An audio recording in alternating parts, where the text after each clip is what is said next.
अगर मैं आपसे कहूं कि भारत में एक ऐसी जगह है जहां इंसानों ने आज से करीब 30,000 साल पहले दीवारों पर अपनी जिंदगी की कहानियां उकेरी थी, तो क्या आप यकीन करेंगे? नमस्ते, मेरा नाम है मीनाक्षी और आप देखना शुरू कर चुके हैं डेमोक्रेटिक वायर का खास कार्यक्रम अनोखी दुनिया। आज के एपिसोड में कहानी मध्य प्रदेश के घने जंगलों के बीच भीमबेटका गुफाओं की रहस्यमयी दुनिया की। एक ऐसी जगह जो सिर्फ भारत ही नहीं बल्कि पूरी दुनिया के सबसे प्राचीन मानव इतिहास का साक्षी है। भीमबेटका का नाम सुनते ही पौराणिकता की खुशबू भी आने लगती है। कहा जाता है कि महाभारत के भीम ने यहाँ विश्राम किया था, इसी कारण इस जगह का नाम पड़ा भीमबेटका, यानी भीम का बैठना। लेकिन असली इतिहास इससे भी ज्यादा चौंकाने वाला है। 1957 में मशहूर आर्कियोलॉजिस्ट डॉक्टर विष्णु श्रीधर वाणकर ने इन गुफाओं की खोज की थी।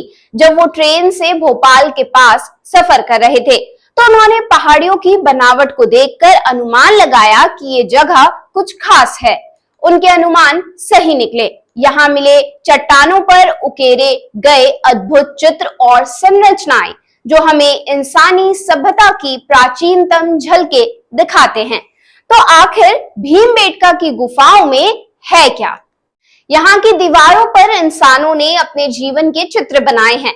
शिकार करते हुए लोग, नाचते गाते समूह, जानवरों के झुंड, दैनिक जीवन के दृश्य, सब कुछ बड़े ही सरल लेकिन गहरे भाव से उकेरे गए हैं। ये चित्र हमें बताते हैं कि उस समय के लोग कैसे शिकार करते थे, कैसे नाचते थे, कैसे अपने समुदाय के साथ रहते थे। सबसे दिलचस्प बात तो ये है कि ये चित्र हजारों साल पहले के अंतराल में बनाए गए हैं। कुछ चित्र पैलियोलिथिक आदि मानव युग के हैं, यानी 30,000 साल पुराने। कुछ मीसोलिथिक युग के, यानी करीब 10,000 साल पुराने, और कुछ चित्र तो आज से बस कुछ हजार साल पुराने भी हैं। भीमबेटका एक ऐसा टाइमलाइन है जो मानव सभ्यता के हर पड़ाव का गवाह है। इन चित्रों को बनाने के लिए प्राकृतिक रंगों का उपयोग किया गया था, जैसे लाल, सफेद, हरा और पीला। इन रंगों को पत्थर के टुकड़ों से, कोयले से, पत्तियों और खनिजों से निकाला गया था। हैरानी की बात तो ये है कि इतनी पुरानी गुफा होने के बावजूद आज भी कई चित्र स्पष्ट दिखाई देते हैं। भीमबेटका में करीब 700 से ज्यादा गुफाएं हैं, लेकिन 400 के आसपास गुफाओं में चित्र मिले हैं। और यूनेस्को ने साल 2003 में भीमबेटका को विश्व धरोहर स्थल यानी कि वर्ल्ड हेरिटेज साइट घोषित किया था। यानी ये सिर्फ भारत के लिए ही नहीं बल्कि पूरी दुनिया के लिए अमूल्य धरोहर है। अब एक सवाल उठता है, इन गुफाओं के लोग कौन थे?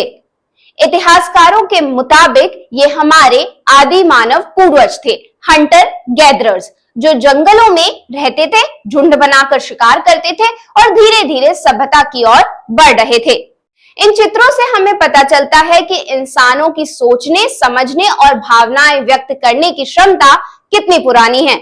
यहाँ एक गुफा है जिसे ऑडिटोरियम केव कहते हैं। माना जाता है कि वहां बड़े आयोजन होते थे। सोचिए, हजारों साल पहले भी इंसान सामाजिक आयोजन करते थे। आज भी भीमबेटका जाकर आप इतिहास को महसूस कर सकते हैं, जैसे कि किसी टाइम मशीन में बैठकर सीधा पाषाण युग में पहुंच गए हों। गुफाओं की ठंडी हवा, चट्टानों पर उकेरी कहानियां, सब कुछ आपको ये सोचने पर मजबूर कर देगा कि आखिर हमारी सभ्यता कितनी पुरानी, कितनी गहरी है। भीमबेटका सिर्फ कुछ गुफाएं नहीं है, ये मानवता का पहला हस्ताक्षर है। धरती पर हमारी मौजूदगी का सबसे पुराना सबूत, हम सबका एक साझा इतिहास जो आज भी चुपचाप चट्टानों पर जिंदा है। अगर आपको ये जानकारी पसंद आई हो तो वीडियो को लाइक करें, चैनल को सब्सक्राइब करें और कमेंट में ये जरूर बताएं, क्या आप भी भीमबेटका की इस प्राचीन यात्रा पर जाना चाहेंगे या फिर आप पहले ही जा चुके हैं।